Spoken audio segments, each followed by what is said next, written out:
প্রিয় শিক্ষার্থী, শুভ সকাল। বেগমপুর মাধ্যমিক বিদ্যালয়ের পক্ষ থেকে সবাইকে অনলাইন ক্লাসে স্বাগতম।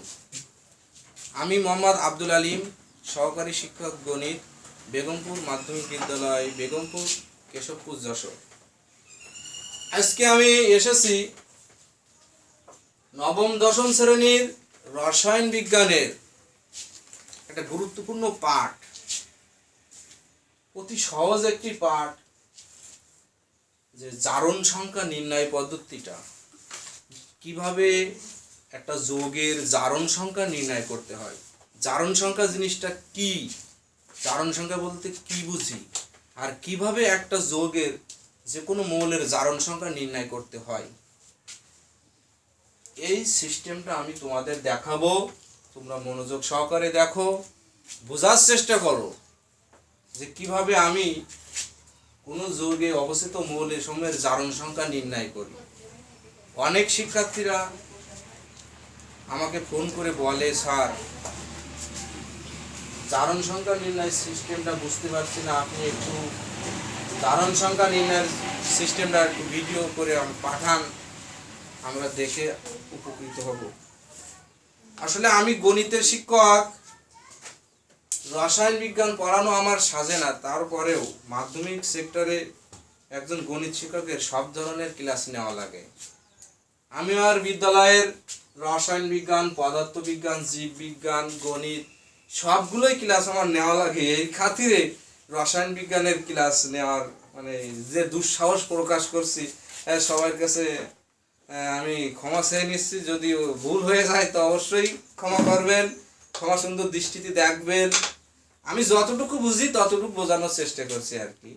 হ্যাঁ প্রিয় শিক্ষার্থী, তো আর কথা না বাড়িয়ে আমরা চলে আসি আমাদের যৌগে অবস্থিত মৌলসমূহের জারণ সংখ্যা কিভাবে নির্ণয় করতে হয়। এর সিস্টেমটা তোমরা একটু মনোযোগ সহকারে দেখো এবং বাসায় প্র্যাকটিস করার চেষ্টা করবা, অবশ্যই বিষয়টা ক্লিয়ার হয়ে যাবে আর কি। তো আগামীতে যদি সমস্যা হয় আবার জানাবে, আমি আবার চেষ্টা করব বিষয়টা আর একটু ক্লিয়ার করার। তো আসি, জারণ সংখ্যা বলতে কি বুঝি। জারণ সংখ্যা বলতে আমরা বুঝি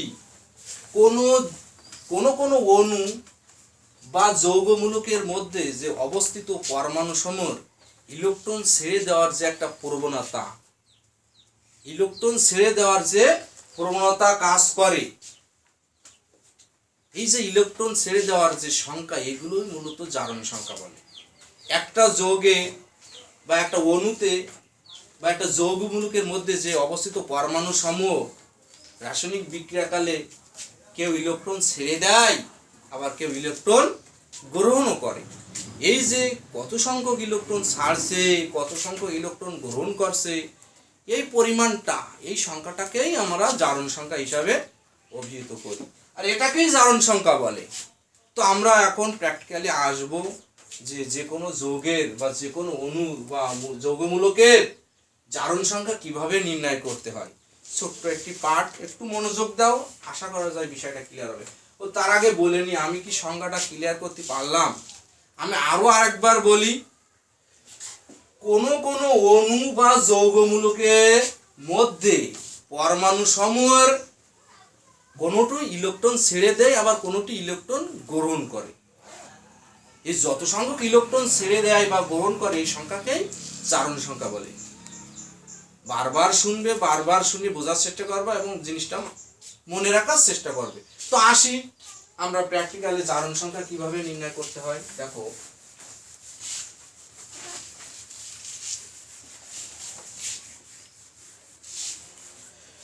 শুরুতে আরো একটা কথা বলে নি, জারণ সংখ্যা নির্ণয় করতে হলে আমাদের কিছু কিছু মৌলের জারণ মান নির্ণয় মনে রাখতে হবে আর কি। মনে রাখতে হবে এই জন্য যে আমরা অতি সহজে, অতি সংক্ষেপে আমরা এটা যাতে নির্ণয় করতে পারি। এটা সচরাচর ক নাম্বারে, খ নাম্বারে, আর বিশেষ করে অবজেক্টিভে আসতে দেখা যায়, প্রায় আসে। তো দেখো, আমি তোমাদের মাধ্যমিক যে আমাদের নবম দশম শ্রেণীর রসায়ন বইয়ের 149 পেজে একটা বক্স দেওয়া আছে, 49 পেজে একটা বক্স দেওয়া আছে যে কোন কোন মৌলের জারণ সংখ্যা কত, এই বিষয়টা এখানে সুন্দরভাবে ক্লিয়ার করা আছে। এগুলো যদি আমরা একটু আয়ত্তে রাখতে পারি তাহলে আমরা অতি সহজে জারণ সংখ্যা নির্ণয় করতে পারবো। যেমন এখানে আছে দেখো পয়েন্ট যে ধাতু সময়ের জারণ সংখ্যা ধনাত্মক আর অধাতু সময়ের জারণ সংখ্যা কি হয় ঋণাত্মক। যেমন আমি যদি একটা উদাহরণ দিই, এখানে সোডিয়াম ক্লোরাইড এখানে নিশ্চিত আমরা জানি সোডিয়াম একটি ধাতু, তাহলে সোডিয়ামের জারণ সংখ্যা কত? সোডিয়ামের জারণ সংখ্যা +1। ক্লোরিন অধাতু, আমরা সবাই জানি ক্লোরিন কি অধাতু, তাহলে ক্লোরিনের জারণ সংখ্যা কত হবে? -1। খুব সুন্দর, আশা করি এটা মনে থাকবে। তাহলে ধাতু সময়ের জারণ সংখ্যা +1, অধাতু সময়ের জারণ সংখ্যা -1। আরো একটা ব্যাপার আছে এখানে পয়েন্ট আকারে দেওয়াই আছে, এটা তোমরা বাসাতে একটু পড়ে নিবে আর কি, যে নিরপেক্ষ পরমাণু মুক্ত মৌলের জারণ সংখ্যা 0 যখন একটি মৌল মুক্তভাবে ব্যবহৃত হচ্ছে, যেমন আয়রন, কথার কথা, তাহলে আয়রনের জারণ সংখ্যা 0। যেরকম আমি আরো একটা উদাহরণ দিই, হাইড্রোজেন অণু এখানে মুক্ত মৌল, এর জারণ সংখ্যা কত? 0। এই যে পয়েন্টগুলো আছে এখানে অবশ্যই আমরা একটু দেখে নিব বাসায়, তাহলে আমাদের সহজ হবে। আরো একটা পয়েন্ট বলি যে ক্ষার ধাতু সমূহের জারণ সংখ্যা +1 আর মৃৎক্ষার ধাতু সমূহের জারণ সংখ্যা +2। অতি সহজ, আমরা জানি পর্যায় সারণীর প্রথম যে শ্রেণীর প্রথম গ্রুপের মৌলগুলোকে ক্ষার ধাতু বলে, যেরকম হিলিয়াম আছে। আর প্রথম গ্রুপের মৌল কোনগুলো? ক্ষার ধাতু, যেরকম আমি আসলে মনে রাখি এগুলো ছন্দ আকারে, যেরকম হালি নাকে রুবি সাজাবে ফ্রান্সে, হাইড্রোজেন লিথিয়াম না সোডিয়াম কে পটাশিয়াম রুবি আরবি, এইভাবে আর কি, যে ক্ষার ধাতু সমূহের মৌলের জারণ সংখ্যা +1 ধরি আর মৃৎক্ষার ধাতু সমূহের জারণ সংখ্যা 2 ধরি, অর্থাৎ পর্যায়সারণী গ্রুপ 2 যেটাকে বলে মৃৎক্ষার। একে মৃৎক্ষার বলার কারণও আছে, কারণ এদের অধিকাংশ মৌলসমূহ যৌগসমূহ আমরা মাটিতে পাই, মাটিতে বিদ্যমান থাকে, এই জন্য এদেরকে মৃৎক্ষার ধাতু বলে। অর্থাৎ মৃৎ শব্দের অর্থ তো আমরা মাটি সবাই জানি। তো যাই হোক, ওটা পরের আলোচনা, পরবর্তীতে দেখা যাবে আমি কিভাবে একটি যৌগে অবস্থিত মৌলসমূহের জারণ সংখ্যা নির্ণয় করতে, আমরা সেই বিষয়ের দিকে আমরা এগোবো আর কি।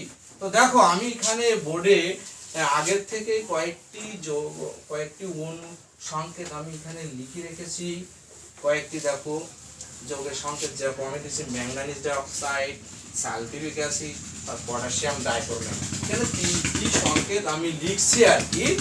এই সংকেতের মধ্যে আমরা যদি এখানে জারণ সংখ্যা নির্ণয় করতে চাই, যেরকম সালফিউরিক অ্যাসিডে যদি আমরা সালফারের জারণ সংখ্যা নির্ণয় করতে চাই, কিভাবে নির্ণয় করব? পটাশিয়াম ডাইক্রোমেটে যদি ক্রোমিয়ামের জারণ সংখ্যা নির্ণয় করতে চাই, কিভাবে করব? ম্যাঙ্গানিজ ডাইঅক্সাইডে আমরা কথার কথা ম্যাঙ্গানিজের জারণ সংখ্যা নির্ণয় করব। জারণ সংখ্যা নির্ণয়ের সময় দেখবে যে নিচে একটা দাগ দেওয়া আছে, যে কোনো একটা দাগ দেওয়া আছে, দাগ দেওয়ার অর্থ হলো ওই মৌলটা জারণ সংখ্যা নির্ণয় করতে হবে। তাহলে আসো আমরা শুরুতে যদি ম্যাঙ্গানিজ ডাইঅক্সাইডের জারণ সংখ্যা নির্ণয় করি, তাহলে আমরা যে মৌলের জারণ সংখ্যা নির্ণয় করবো সেটা আমরা কিছু ধরে নিতে পারি। যেমন ম্যাঙ্গানিজের জারণ সংখ্যা নির্ণয় করবো, তো লিখে নি ম্যাঙ্গানিজের জারণ সংখ্যা সমান x। এখন আমি তাহলে ম্যাঙ্গানিজের জায়গায় আমরা x দিলাম, পাশে আছে অক্সিজেনের জারণ সংখ্যা কত? সম্ভবত -2। অক্সিজেনের জারণ সংখ্যা -2, অক্সিজেন -2। তাহলে দেখো আমরা একটা মৌলের পর আর একটা মৌলে প্লাস দেব, প্লাস, আর যার জারণ সংখ্যা যা তাই সেটা আমরা ব্র্যাকেটে ইউজ করতে পারি। যেরকম অক্সিজেন জারণ সংখ্যা -2 দিলাম, এখানে -2, তার সাথে গুণ আছে কত? 2। আর যে কোনো যৌগের বা অণুর আমরা মোট জারণ সংখ্যা কি ধরে নেব? 0 ধরে নেব। তাহলে এখানে কি হলো? x প্লাসে মাইনাসে মাইনাস 2 দুগুণই কত? 4 ইকুয়াল টু কত? 0, বা x ইকুয়াল টু 0। x আমি ধরে নিয়েছিলাম ম্যাঙ্গানিজের জারণ সংখ্যা, তাহলে x এর মান 4 পেল, অর্থাৎ ম্যাঙ্গানিজের জারণ সংখ্যা সমান 4। যার জারণ সংখ্যা বের করতে হবে সেটা সমান আমরা কি ধরে নেব? x। তারপরে যার জারণ সংখ্যা তার পাশে বসায় রাখবো, বসায় রেখে মোট জারণ সংখ্যা আমরা 0 ধরবো। তারপরে আমরা যে সমাধান করি যে নিয়মে, x এর মান আমরা বের করব। এভাবেই জারণ সংখ্যা বের করতে হয়। আমরা পাশাপাশি আরো একটা উদাহরণ দেওয়ার চেষ্টা করি, তাহলে আরো বিষয়টা ক্লিয়ার হবে। যেমন তাহলে ম্যাঙ্গানিজের জারণ সংখ্যা আমরা পাইলাম 4। এখন দেখো 2 নম্বর উদাহরণ যেটা আছে H2SO4 অর্থাৎ সালফিউরিক অ্যাসিড। সালফিউরিক অ্যাসিডে সালফারের জারণ সংখ্যা বের করতে হবে। তাহলে আমি প্রথমে কি ধরে নেব, সালফিউরিক অ্যাসিডে সালফারের জারণ সংখ্যা সমান x। সালফারের জারণ সংখ্যা কি ধরে নিলাম, x। এখন সালফারের জায়গায় আমরা x বসায় রাখলাম। এখন হাইড্রোজেনের জারণ সংখ্যা কত আর অক্সিজেনের জারণ সংখ্যা কত, পাশাপাশি আমরা প্লাস দিয়ে সে মানগুলো বসাই দেব। দেখো হাইড্রোজেনের জারণ সংখ্যা আমি আগেই বলেছি, হাইড্রোজেনের কত, যেহেতু ওটা ক্ষার ধাতু ওর জারণ সংখ্যা 1 এর সাথে গুণ আছে 2, তাহলে গুণ 2, ক্লিয়ার। প্লাস সালফারের জারণ সংখ্যা তো x ধরেছি, x প্লাস অক্সিজেনের জারণ সংখ্যা আগেই বলেছি -2, তার সাথে গুণ আছে কত 4 আর মোট জারণ সংখ্যা আমি কি ধরছি 0। তাহলে এটাকে আমরা সমাধান করি, 2 কে 2 প্লাস x প্লাস মাইনাসে মাইনাস 4 দুগুণে কত 8 ইকুয়াল টু 0। বা এটা সমাধান করলে পাই যে আমরা এখান থেকে x -8 এর থেকে প্লাস 2 বাদ দাও, তাহলে আমাদের থাকে কত -6 ইকুয়াল টু কত 0, বা x ইকুয়াল টু কত 6। তাহলে আমরা কি ধরছিলাম এখানে, যে সালফিউরিক অ্যাসিডে সালফারের জারণ সংখ্যা আমরা x ধরছিলাম, x এর মান 6 ধরেছি। তাহলে আমরা লিখতে পারি যে সালফারের জারণ সংখ্যা সমান 6। আশা করি মানে সবাই বুঝতে পেরেছো আর কি, যে কি সহজ জারণ সংখ্যা নির্ণয় করা। একটু প্র্যাকটিস করলে অবশ্যই হয়ে যাবে, কেউ ভয় পাওয়ার কোনো কারণ নেই। তোমরা এভাবেই নির্ণয় করবে, এই যে সিস্টেমটা, এই সিস্টেমটা অ্যাপ্লাই করবে। আর আবারও বলি যে এই যে মৌলসমূহের জারণ সংখ্যা তোমরা একটু মনে রাখার চেষ্টা করবে, 1 থেকে 2 বার প্র্যাকটিস করলে আশা করা যায় তোমাদের মনে হয়ে যাবে। তো যাই হোক, আমরা পরবর্তী উদাহরণে যাই, যে পটাশিয়াম ডাইক্রোমেট। এখানে সরি আমি মুছে দিছি, যাই হোক আমি পুরোটাই ক্লিয়ার করি। দেখো পটাশিয়াম ডাইক্রোমেটে ক্রোমিয়ামের জারণ সংখ্যা কত। তাহলে আমরা ধরে নিই যে ক্রোমিয়ামের জারণ সংখ্যা সমান x। তাহলে কি আমরা ক্রোমিয়ামের জায়গায় কি রাখবো, x প্লাস প্লাস পাশে প্লাস সব প্লাস। এখন পটাশিয়াম ক্ষার ধাতু, পটাশিয়াম নিশ্চয় ক্ষার ধাতু, ক্ষার ধাতু জারণ সংখ্যা আমি কত বলেছি 1, ক্ষার ধাতু জারণ সংখ্যা 1। তাহলে 1 তার সাথে গুণ আছে 2, 1 গুণ 2 দিয়ে দিলাম। ক্রোমিয়াম জারণ সংখ্যা x ধরেছি, x এর সঙ্গে গুণ আছে কত 2 দিয়ে দিলাম, 2 গুণ প্লাস অক্সিজেনের জারণ সংখ্যা আমরা জানি -2, তার সঙ্গে গুণ আছে কত 7 আর মোট জারণ সংখ্যা আমরা ধরছি কি 0। তাহলে এটা আমরা এখন সমাধান করে ফেলি, 2 কে 2 প্লাস 2x প্লাস মাইনাসে মাইনাস 7 দুগুণে কত 14 ইকুয়াল টু 0। বা 2x 14 থেকে 2 বাদ দিলে থাকে -12 ইকুয়াল টু 0। বা 2x ইকুয়াল টু -12 এবারে নিয়ে গেলাম +12, বা x ইকুয়াল টু 12/2 অর্থাৎ 6। তাহলে x এর মান কত বের হলো 6। তাহলে আমি দেখতে পাচ্ছি পটাশিয়াম ডাইক্রোমেটে ক্রোমিয়ামের জারণ সংখ্যা কত, x ধরছিলাম, x এর মান কত 6। তাহলে ক্রোমিয়ামের জারণ সংখ্যা 6।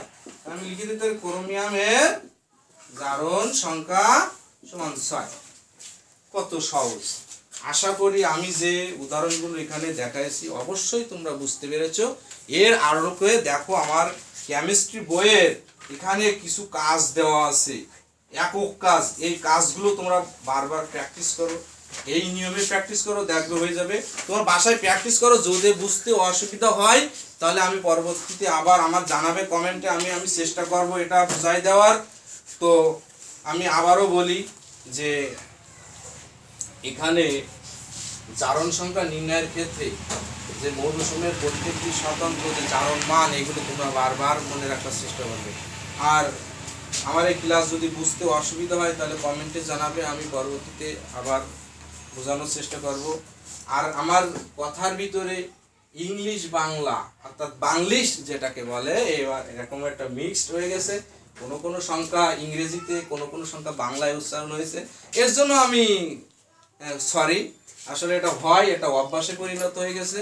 তো আশা করা যায় এটা কোনো ফ্যাক্ট না, আমার উদ্দেশ্য হলো বিষয়টা যদি তোমাদের বোঝাতে পারি তো অবশ্যই আমি সফল। সবাইকে ধন্যবাদ। আসসালামু আলাইকুম।